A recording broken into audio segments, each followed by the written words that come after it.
Hadir dalam panen raya serentak di Batu Raja Timur, tepatnya Kelurahan Kemelak, Bindung Langit. Wakil Bupati Ogan Komering Ulu mengusulkan untuk pembangunan irigasi ke pemerintah pusat.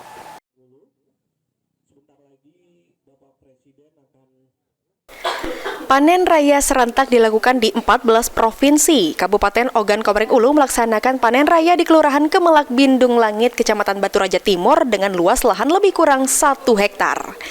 Untuk Kabupaten Ogan Komering Ulu, menurut data tahun 2024, luas tanam mencapai 3.900 hektar. Sampai bulan Maret mencapai 1.500 dan yang dipanen jumlahnya 120 hektar.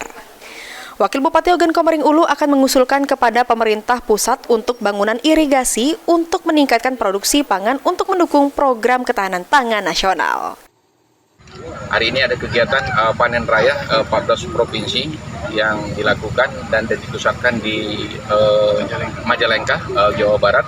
Tentunya kami Kabupaten Ogan Komering Ulu semangat dan ikut berpartisipasi karena di data yang kita dapatkan untuk tahun 2024 itu kita hampir 3.900 ya hektarnya untuk luas tanam.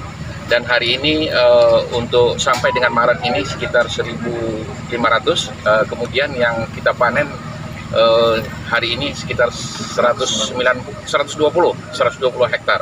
Itu yang dilakukan oleh pemerintah Kabupaten Ogan Komering Ulu. Tentunya tadi saya diskusi dengan Kepala Dinas Pertanian karena adanya fluktuatif dari luas tanam dan luas yang dipanen, karena ini menyangkut kemudian irigasi yang ada di Kabupaten Ogan Komering Ulu. Karena irigasi ini sudah sangat tua, tentunya membutuhkan perhatian dari pemerintah dan sekaligus nanti kita akan usulkan dengan pemerintahan pusat karena ini merupakan program nasional yaitu untuk ketahanan pangan seluruh Indonesia. Marjito berharap adanya irigasi dapat menambah hasil panen padi sehingga dapat menambah ketahanan pangan nasional. Yunin Yuniki, PAL TV.